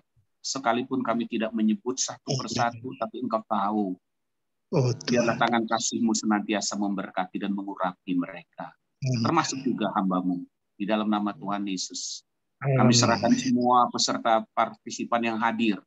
Baik Ibu Rita, Ibu Maria, Ibu Ana, Ibu Priska, Bapak Martin, Ibu Priska, Alfrida, Kimora, Ibu Ruth, Ibu Neneng dari Kalimantan, Ibu Lea, Ibu Lydia, hamba-Mu yang Kau kasihi, Lisa, dan Marwati. Di dalam nama Tuhan Yesus Kristus, nama Yesus, tangan kasih-Mu memberkati hidup mereka.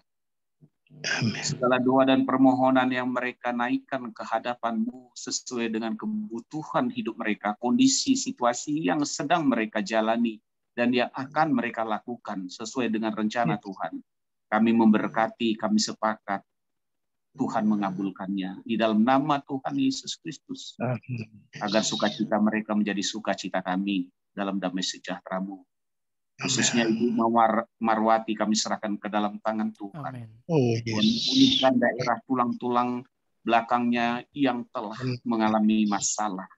Di dalam nama Tuhan Yesus, Engkau memberikan tulang baru, persarapan yang baru. Dalam nama Yesus. Amin. Dan dapat bergerak.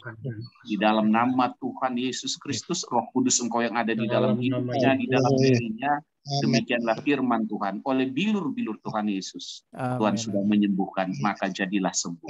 Dalam nama Tuhan Yesus Kristus. Terima kasih Bapak. Kami bersyukur Engkau menempatkan kami sebagai anak bangsa ini. Sebagai anak-Mu, anak-anak kerajaan surga-Mu yang ada di negeri ini. Kami memberkati Indonesia penuh dengan kemuliaan Tuhan.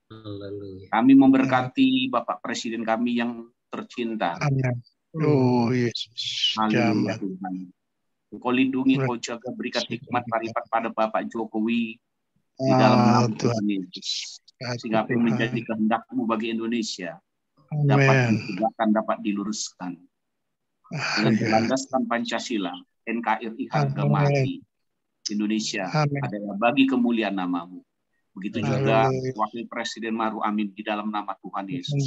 Tuhan memberkati dan menuntun dan membawa hidupnya bagi kemuliaan nama Tuhan.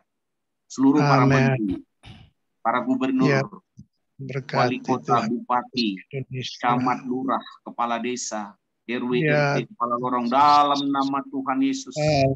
Semua jajaran pejabat pemerintah, baik yudikatif, legislatif, kami serahkan semua ke dalam tangan Tuhan. Indonesia mereka bawa bagi kemuliaan dan kebesaran nama Tuhan. TNI Polri dalam nama Tuhan Yesus kami memberkati. Para tentara dan polisi negeri ini. Di dalam nama Tuhan Yesus Engkau melindungi mereka. Sehingga negeri ini tetap terjaga. Bahkan semua pola pikir yang tidak berkenan dari Tuhan yang mau melakukan teror dan mengutuk apapun di dalam nama Tuhan Yesus, Tuhan singkap sehingga mereka dapat dididik dan dibimbing untuk menjaga negeri dan mencintai negeri ini bagi kemuliaan nama Tuhan. Bapak terima kasih di dalam nama Tuhan Yesus. Kami terus menyerahkan ke dalam tangan Tuhan. Dampak daripada COVID-19 kiranya terus menurun, baik dampak ekonomi, baik dampak pelayanan, baik dampak apapun ya Tuhan. Sama kesehatan. Nyawa-nyawa yang sudah terenggut oleh karena COVID-19. Kami memberkati seluruh keluarga yang ditinggalkan di dalam nama Tuhan Yesus Kristus. Karena kasih menyertai. Bahkan kami bersyukur juga di balik hal ini, Engkau telah melakukan gebrakan besar dalam pelayanan secara rohani. Sehingga melalui medsos, kami semua anak-anak bangsa, bahkan semua anak-anak-Mu yang ada di seluruh dunia dapat berkomunikasi, tidak lagi dibatasi oleh jarak. Karena kehendak Tuhan ditegakkan di muka bumi seperti di surga. Terima kasih Bapak. Jadilah kehendak-Mu dalam kehidupan kami, dan kiranya melalui diri kami nama Tuhan senantiasa dipermuliakan. Dalam nama Tuhan Yesus kami berdoa. Amin. Bapak, terima kasih malam hari ini. Kami bersyukur kami boleh senantiasa hadir dan kami boleh ada di dalam Zoom Bible Study malam hari ini. Mari Tuhan kami berdoa buat setiap kami yang hadir, baik pengurus ini maupun kami semua yang hadir. Kami rindu Tuhan melalui Zoom ini kami diberkati. Kami bertumbuh, kami makin belajar, kami makin lebih dalam lagi mengenal firman-Mu. Mari Tuhan berikanlah kami hati yang mau diajar, berikan kami hati yang mau dibentuk, supaya setiap kami boleh makin hari makin diperlengkapi. Makin hari kami boleh makin terus mengenal akan firman-Mu lebih dalam. Agar setiap kami boleh bertumbuh, berakar kuat, dan kami bisa berbuah lebat untuk kerajaan sorga.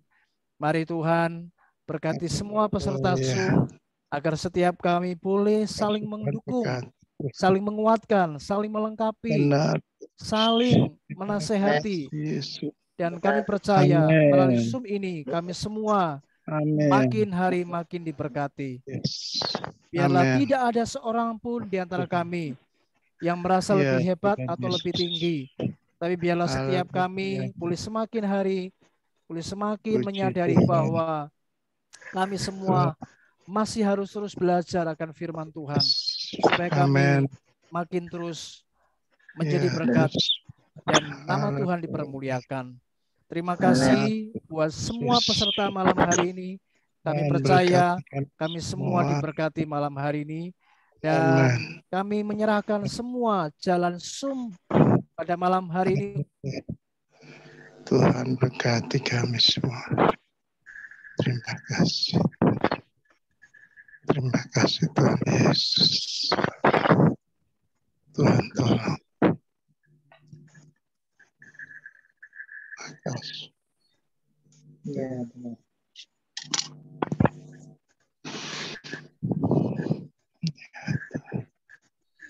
Terima kasih Tuhan, kami sungguh bersyukur kepadamu.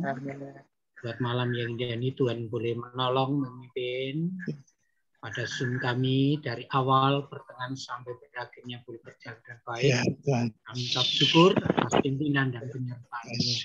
Dan kami yakin Tuhan akan memberkati kami, pertemuan kami untuk Zoom minggu depan, supaya kami boleh memahami, mengerti setiap kehendak dan rencana-Mu.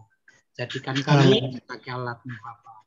Dan kalau sebentar kami akan beristirahat, menikmati istirahat sepanjang malam, dan berkata kami menjaga, melindungi kami, memelihara kami, sehingga besok pagi kami boleh bangun, dan kekuatan kesehatan yang baru, menikmati hidup yang baru, berkat yang baru yang Tuhan berikan buat kami. Tuhan, kami menyerahkan seluruh kehidupan kami kepada-Mu. Dan bila berkat-Mu boleh tercurah atas kami di dalam nama Tuhan Yesus Kristus, Allah yang menjadi sumber pertolongan kami. Kami mengucap syukur dan mengakhiri Zoom pada malam hari ini. Dalam nama Tuhan Yesus. Dalam nama Yesus. Amin. Tuhan, selamat malam. Terima kasih. Terima kasih. Terima kasih. Tuhan berkati semua.